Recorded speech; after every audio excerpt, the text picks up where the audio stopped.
Operations in Bluffton detained more than a dozen people.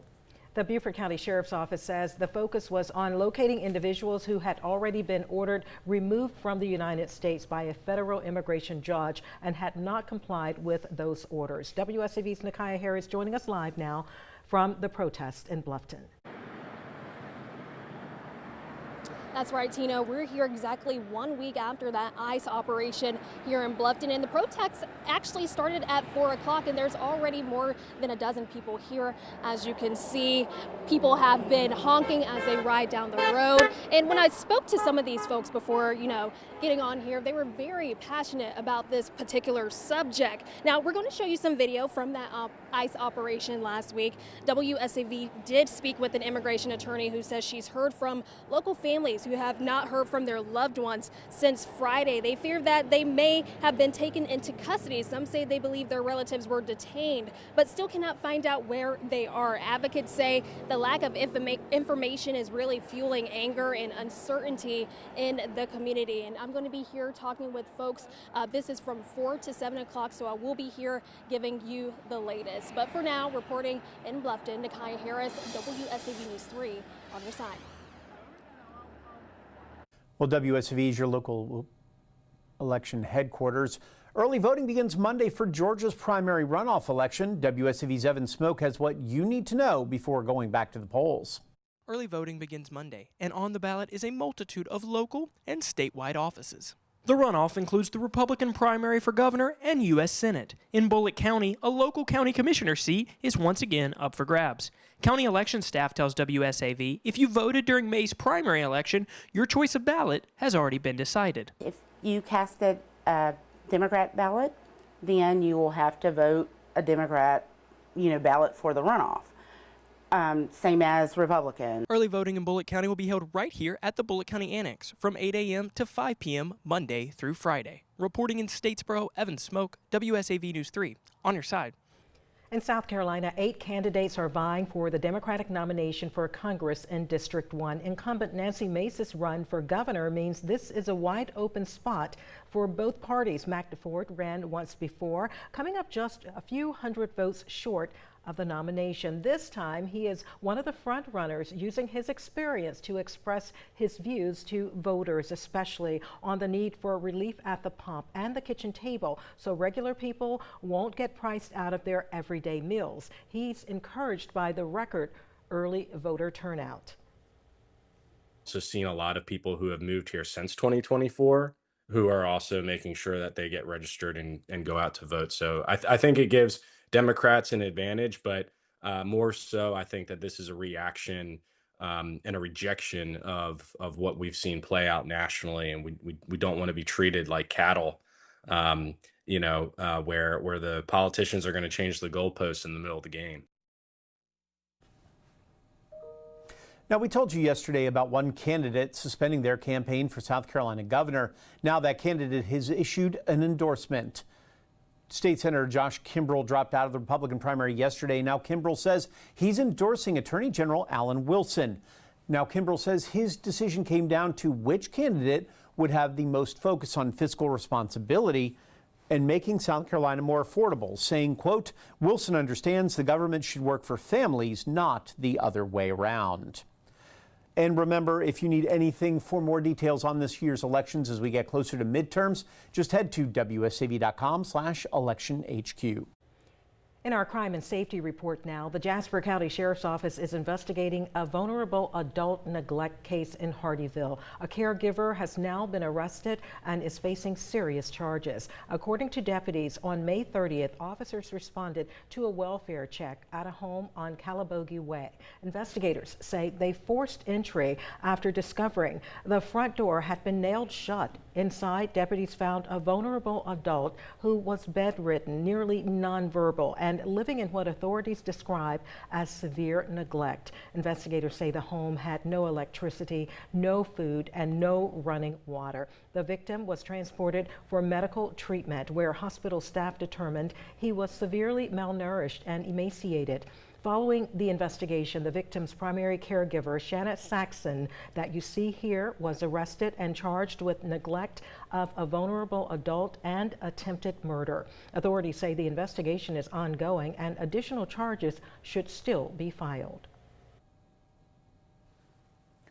In honor of National Gun Violence Awareness Day, the Savannah Impact Program hosted an event to raise awareness for the consequences of gun violence.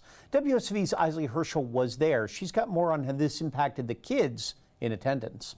Might be a lot of fun and games here at today's event, but the main goal is to show the consequences of gun violence on an entire community. One way they're doing that is by having a makeshift funeral home right here on site.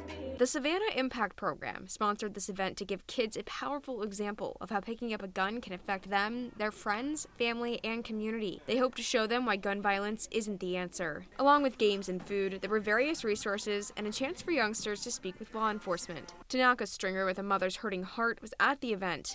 Her organization aims to help the families of gun violence victims. Her son was shot and killed in 2010. She says it's encouraging to see so many people supporting the anti-gun violence effort. It's going to have a greater impact because I'm seeing that they actually having a lot of the youth actually have hands-on. That's the most important part because you're not leaving them out now. You're letting them actually be a part of it. This is the second year the Savannah Impact Program is hosting this event, and they plan to continue doing it for years to come to impact more kids. In Savannah, Isley Herschel, WSAV News 3 on your side. The town of Thunderbolt says their fire chief has been placed on paid leave after being arrested for allegedly driving drunk. Otis Boyles was arrested May 29th on Hilton Head Island and charged with driving under the influence. In a statement to WSAV, it says in part, the town has taken this action in the interest of protecting the integrity of the public safety operations it serves. It adds, the Thunderbolt Fire Department remains fully operational, and Captain Brandon Runyon will oversee operations in Boyles' absence. Now, some call it the worst disease you've never heard of. EB, also known as butterfly baby syndrome, happens in 1 of every 20,000 births. Tonight's Heroes for Hallie Grace Butterfly Ball seeks to raise awareness and one day find a cure. WSV's Tyler Nicole spoke with the co-founder of the nonprofit who lost her daughter to the disease. In just a few hours, hundreds will fill this space for the annual Butterfly Ball for EB. And today's ball is extra special because it falls on what would have been Hallie Grace's 5th birthday. Since Hallie's passing, Anne and her husband have made it their mission to educate and find a cure for EB. They also work to support parents going through the ordeal they experienced. March of 2022 is when we were formed, and since that time we've raised over $200,000. We have started a podcast called Grace, Grief, and Grit. We have a documentary on YouTube called Butterfly Warrior, the story of Hallie Grace. Their nonprofit has raised over $200,000 for research. Now, tickets for tonight's event are sold out, but you can still help the cause by visiting the link on our website, WSAV.com, for more information. Reporting in Savannah, Tyler Nicole, WSAV News 3, on your side. Happening now, a Savannah man is putting his love for dogs to the test, 1 mile at a time. News 3's Genevieve Lund tells us how he's hoping to inspire others to get involved. For many runners, the finish line is the goal, but after Stephen Burr visited Renegade Paws to see dogs such as this one, it inspired him to help people notice the dogs looking for a second chance.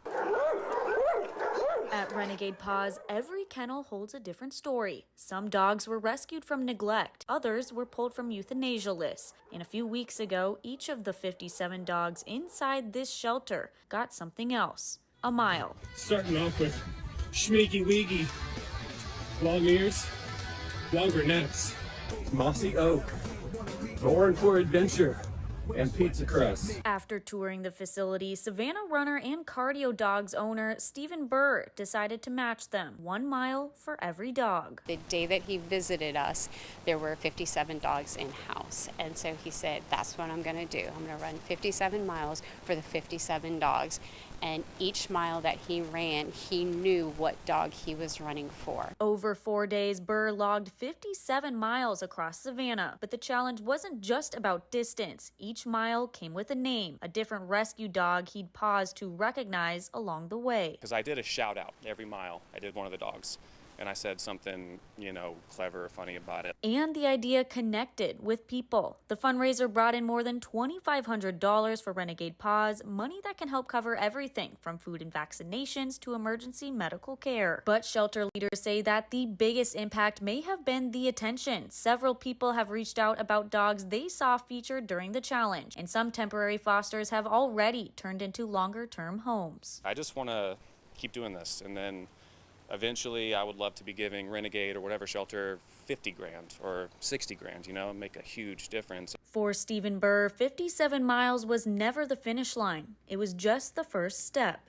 Stephen Burr says he plans to do more fundraisers with Renegade Paws in the future, along with other shelters across the coastal empire, and he hopes to inspire more runners to join him for his next adventure. Reporting here in Renegade Paws, Genevieve Lund, WSAV News 3, on your side.